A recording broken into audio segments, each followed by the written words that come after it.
Hola amigos de Entre Tejas, bienvenidos. En esta ocasión vamos a tener oportunidad de escuchar al arqueólogo Alejandro Tobalín Ahumada, quien nos hará favor de dar una conferencia sobre sus trabajos en Bonampak, Chiapas. El maestro Alejandro Tobalín Ahumada es arqueólogo por la Escuela Nacional de Antropología e Historia, químico farmacéutico, biólogo por la Facultad de Química de la UNAM, maestro en Historia por la Universidad de Ciencias y Artes de Chiapas y la Universidad Autónoma de Chiapas, profesor investigador titular C del Centro INA Chiapas desde 1991. Se ha especializado en arqueología maya, especialmente de la cuenca del Usumacinta. Ha participado en los proyectos arqueológicos de Valle de Malinalco y Cuenca del Río Chalma en Estado de México, en Yaxchilán y Palenque, Chiapas, y en Cobá y Xcaret, Quintana Roo. Ha dirigido los proyectos arqueológicos de Tlalpizáhuac, Ha dirigido los proyectos arqueológicos de Tlalpizáhuac y Malinalco en el Estado de México, y en Chiapas el proyecto Ejido Cuauhtémoc y Lacanjá. Actualmente dirige los proyectos arqueológicos de Bonampak y Bolonquín, este último en codirección con el doctor Alejandro Cheseña.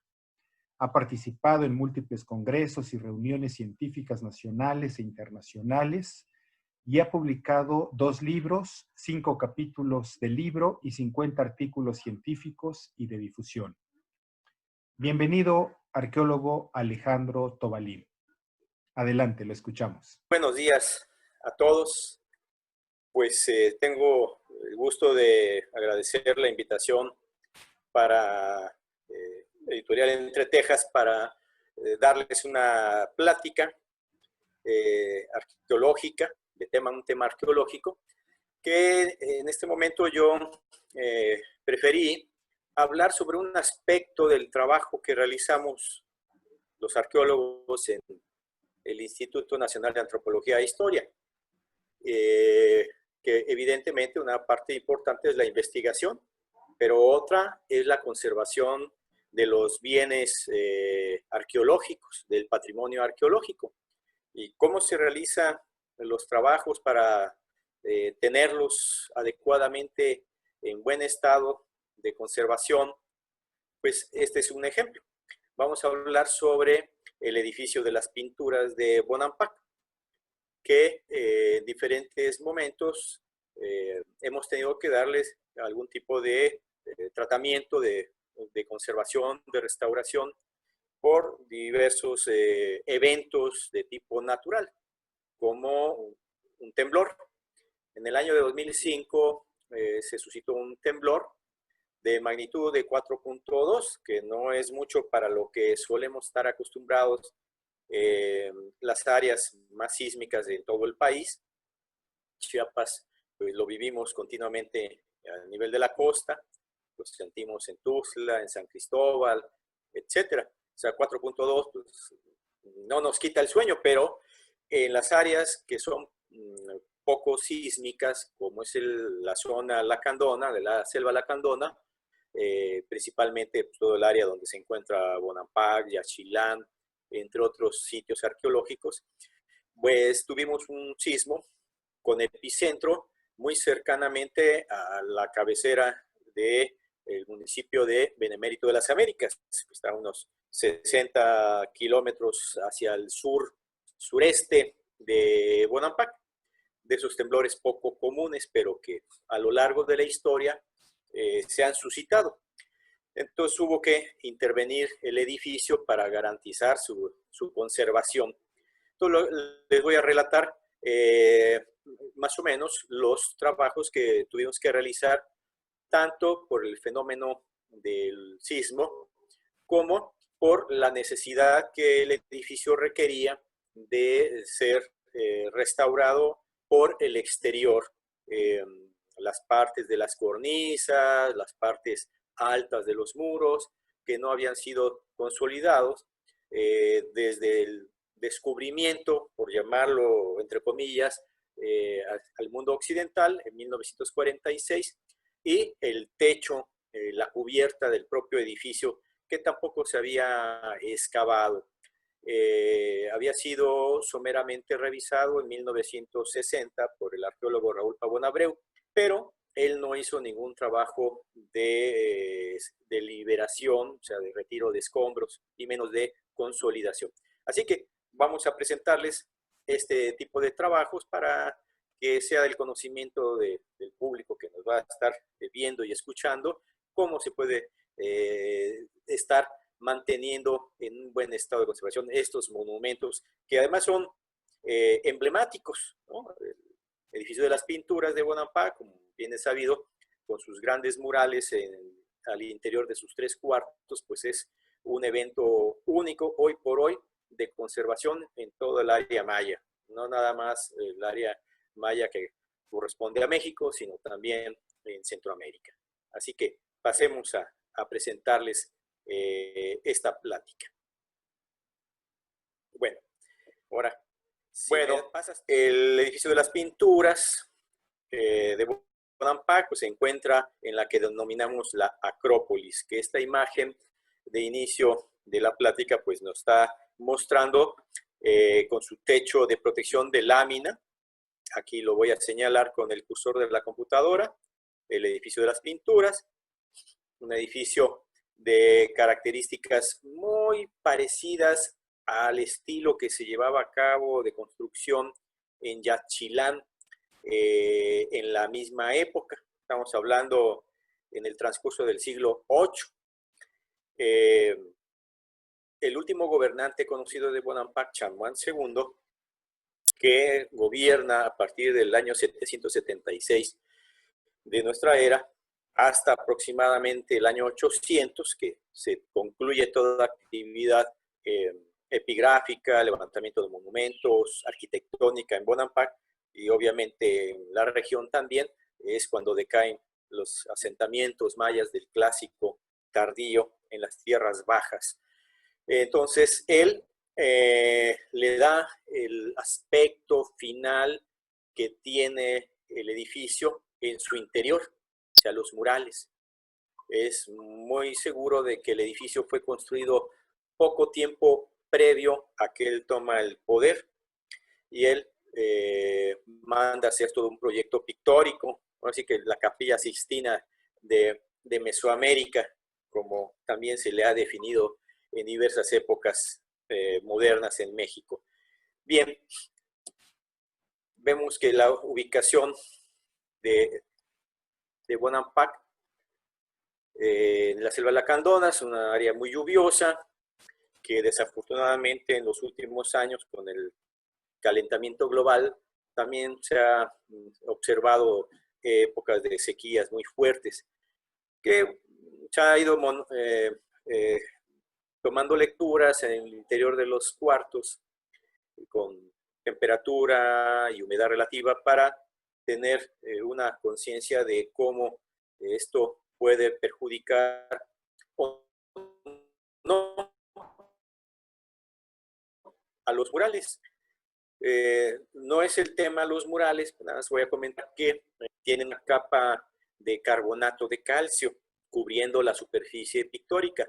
Eso no es algo que aplicaron los antiguos mayas, sino que es un fenómeno por la disolución de la piedra caliza. Todo el edificio y sus rellenos están hechos con piedra caliza, y que con las lluvias a lo largo de 1000 años, la percolación de la humedad desde el techo hacia el interior de los cuartos, trasminar por las paredes interiores, secarse esta humedad, y llevan partículas de carbonato de calcio que al secarse van generando pues, una estalactita, en pocas palabras. Generaron una placa de carbonato de calcio que cuando se humedecía pues, se volvía translúcida. Eso con trabajos realizados por la Dirección de Restauración del INAH en los años 80, se logró recuperar mucho de los murales a la vista. Se conservaron más del 70% de la superficie pictórica que hay en el interior de los cuartos, o sea que es una cantidad muy notoria.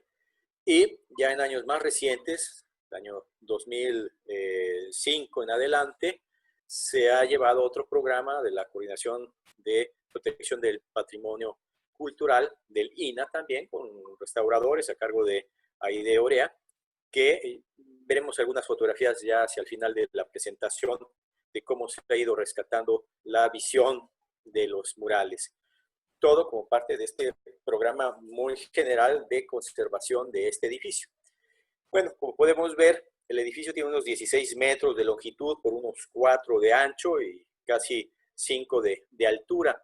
Está bastante conservado, con excepción de la esquina izquierda que observamos en la foto superior, que ahí había un árbol. Entonces, afortunadamente las raíces no lograron penetrar al interior de los cuartos, así que solamente se perdió parte de la vista exterior de esa esquina, ¿no?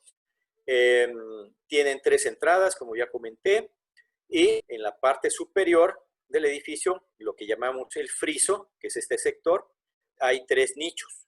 Uno central, arriba, y otros 2 a la entrada, que debieron tener, igual que aquí se quedan algunos vestigios de alguna escultura del gobernante en turno, puede ser Chamuán, o de su cuñado, el gobernante de Yaxchilán, escudo jaguar. Entonces, hay todo un desarrollo de imágenes que nos narran la importancia del edificio. Entonces, desde 1962 más o menos, que es cuando Pavón Abreu hace los trabajos de restauración en Bonampak, se decide cubrir, proteger el edificio con un techo, otro techo de protección, antiguamente pues de palma y madera, ya de los 70 para acá pues con tubos de metal y lámina galvanizada, lámina sintro, que ya se ha cambiado en varias ocasiones para impedir que se siga mojando con las lluvias y vuelva a generarse el fenómeno de deposición de sales en las paredes internas de los 3 cuartos y garantizar la perdurabilidad de las pinturas que están allá adentro. Comentaba del 2005 que hubo este temblor. Entonces hubo que hacer todo un registro o levantamiento, como le llamamos, de deterioros en el edificio, y no nada más en el edificio, sino en todo el sitio arqueológico. Todos los edificios restaurados, consolidados, se hizo el mismo tratamiento para detectar el grado de daño y, por lo tanto, la intervención que había que realizar.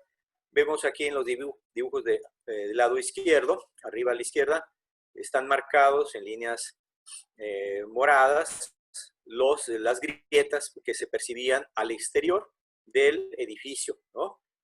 Lo mismo se hizo en el interior para poder determinar eso ya con un equipo interdisciplinario, donde participaron arqueólogos, arquitectos, restauradores y ingeniero en tectónica de suelos para generar un proyecto adecuado de intervención. Vemos en el dibujo inferior, para que la gente pueda tener una idea de qué es lo que hay adentro.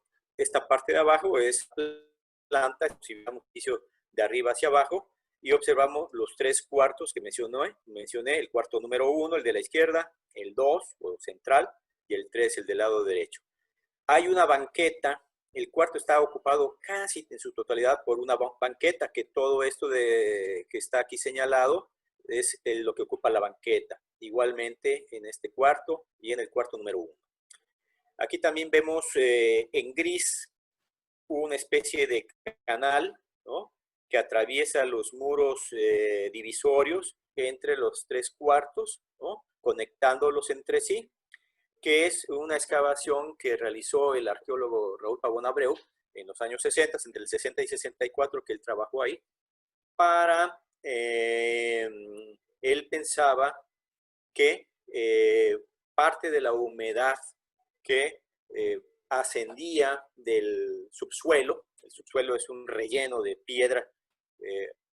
Para más datos, les he de comentar que la Acrópolis es una elevación natural y que fue modificada artificialmente al paso de 400 años o un poco más de vida constructiva.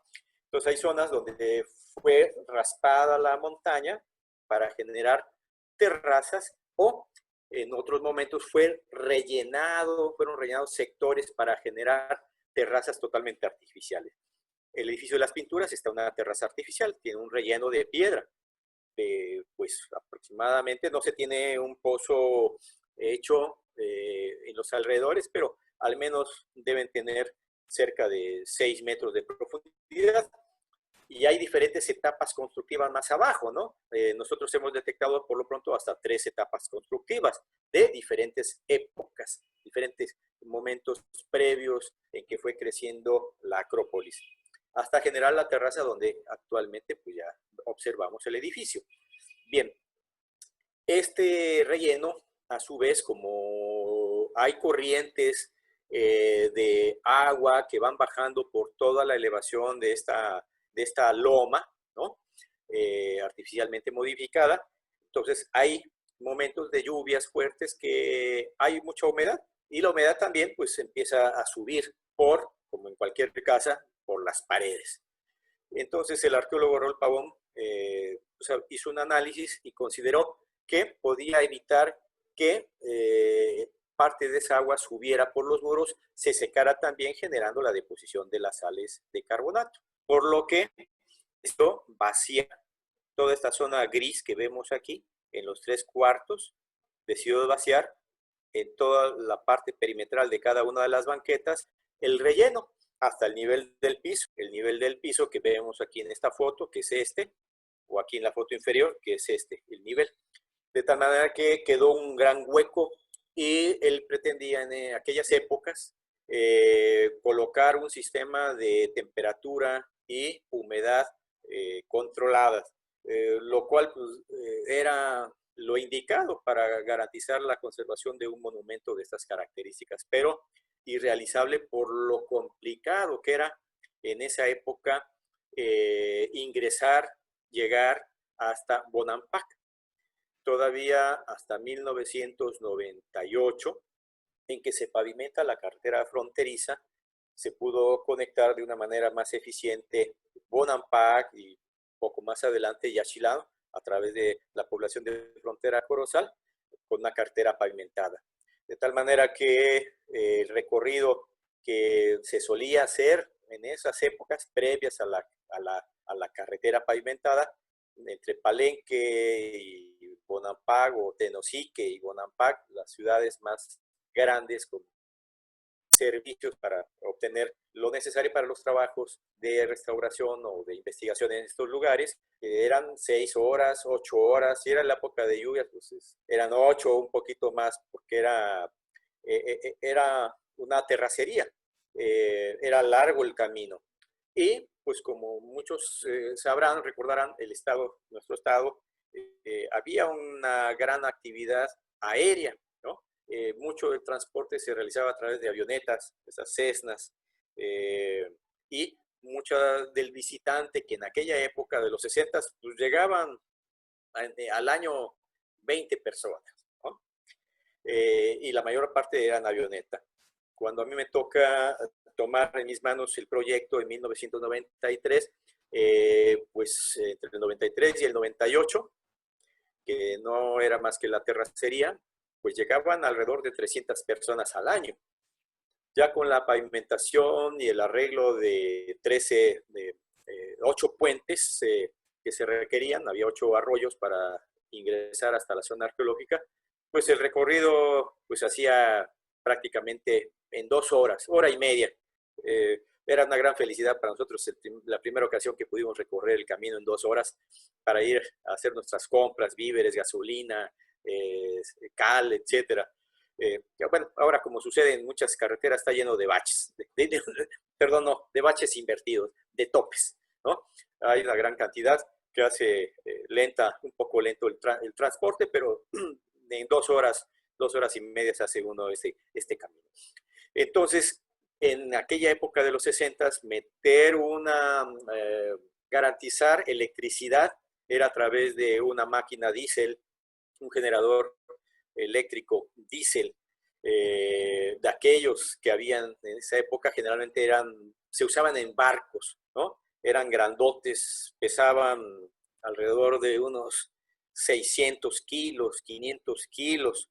Entonces había que meterlo a Bonampak y garantizar tener el combustible, capacitar a los custodios que en esa época estaban a cargo del mantenimiento y la vigilancia del lugar, y que no se echara a perder, ¿verdad? Eso no se pudo realizar, quedaron esas excavaciones abiertas para que no, no se acumulara tanta humedad, y hasta 1980, entre 84, de 84 a 88, que se hacen los primeros trabajos de restauración a través de restauración del INAH, pues ya se taparon esas banquetas y como se observan hoy en día, ¿no? Es una superficie que nadie adivina que está ahuecada, ¿no? Bien, entonces Pavón Abreu hizo esa excavación, no sabemos la información que recopiló de sus excavaciones, pero favoreció, pues, en cierta manera la conservación. Aquí vemos trabajo en esa fotografía inferior, haciendo el registro de las grietas, ¿no? Con el arquitecto Freddy Corso, de nuestro centro de trabajo. La siguiente. Entonces, varias partes de las pinturas que se ven aquí descarapeladas, pequeñas pérdidas de capa pictórica, algunas más notorias que otras, pequeñas grietas también se observaban.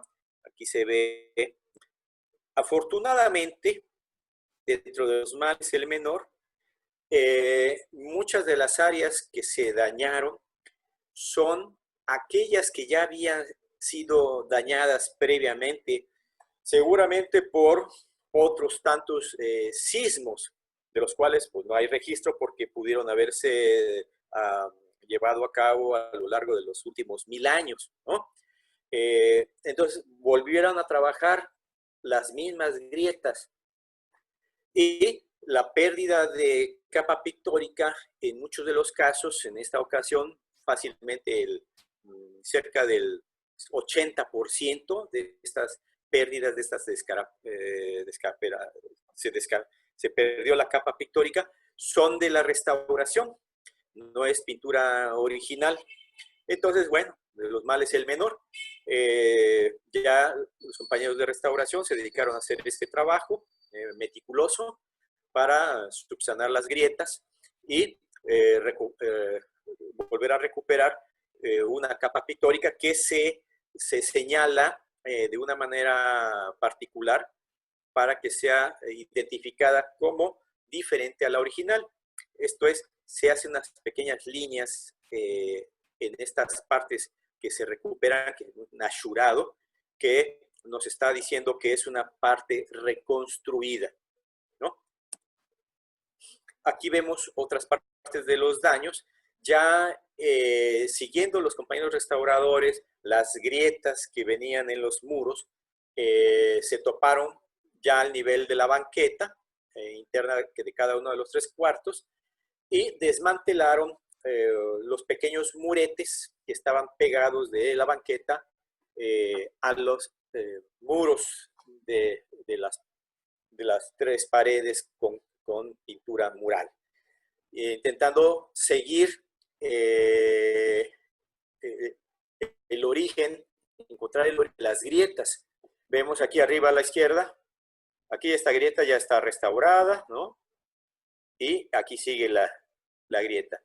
Esta es una grieta más grande, aquí hay otra, en esta otra pues es un poquito más grande, ¿no? Viene desde acá, baja, por aquí tiene también, se descompone y llega hasta el origen del muro, ¿no? La base del muro. Más abajo del muro lo que hay son piedras, aquí se ven algunas piedras medianas de piedra caliza de forma irregular que van formando este relleno arquitectónico que les comentaba, ¿no? De la última terraza que se construye y encima el edificio. Entonces, este relleno pues está hecho de este tipo de piedra. Mientras más bajo sea la profundidad, las piedras que se utilizaban eran de mayor tamaño. Ya a 1 metro de profundidad, pues las piedras son de 40 centímetros, 60 centímetros, son bloques mucho más grandes. Obviamente para poder avanzar en volumen y alcanzar la altura que se requería. Cuando, cuando se construyó este edificio. Esto alarmó a nuestros compañeros restauradores porque sospechaban que podría haber un aspecto de inestabilidad en el relleno del edificio y que en el futuro, con otro movimiento sísmico o asentamientos por excesos de lluvias, etcétera, pudiese generar un daño grave a la misma construcción. Por lo que pues ya se hizo nuevamente una reunión interdisciplinaria, arqueólogos, ingenieros, y pues tomando en cuenta la historia de investigación, de excavaciones que se han hecho en toda la Acrópolis a través de mi proyecto y los arqueólogos colaboradores a lo largo de ya 25 años, conocemos bien el tipo de relleno. Entonces, para nuestra opinión, no había mayor problema. Era un relleno típico y normal dentro de la Acrópolis de Bonampak. Lo que pasa es que no hay, entre piedra y piedra, son huecos. No hay un consolante, y si lo hubo, que debió ser cal, una mezcla de cal, se obtiene a partir de la piedra caliza, se quema y se echa agua, revienta, ya se tiene cal viva que se apaga y se usa como consolidante. Es como la cal hidra para la construcción moderna, ¿no? Entonces, esta mezcla, si la hubo, pues con el tiempo y el agua se fue diluyendo. Pero piedra con piedra generan un soporte muy sólido. Bueno, esta es otra vez la misma gráfica que les enseñé.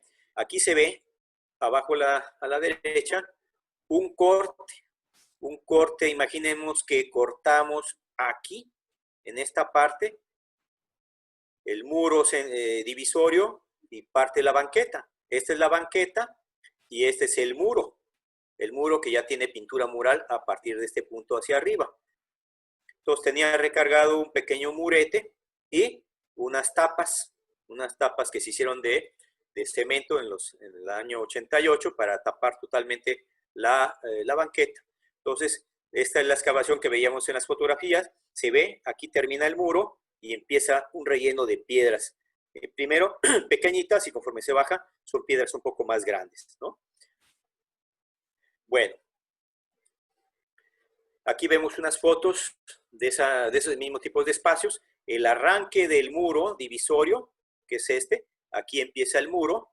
Aquí se ven restos de un piso de estuco que unía los 3 cuartos, tenía un piso común inicialmente, y abajo de este muro hay piedras chiquitas, que es el firme, que para generar cualquier tipo de piso, pues se va haciendo una gradación de relleno, de más grandecito, más pequeño, para tener un firme. Y abajo del firme, del piso, pues ya el relleno estructural, que son este tipo de piedras, ¿no? Aquí en la foto de la derecha se ve otra vista de lo mismo, ¿no?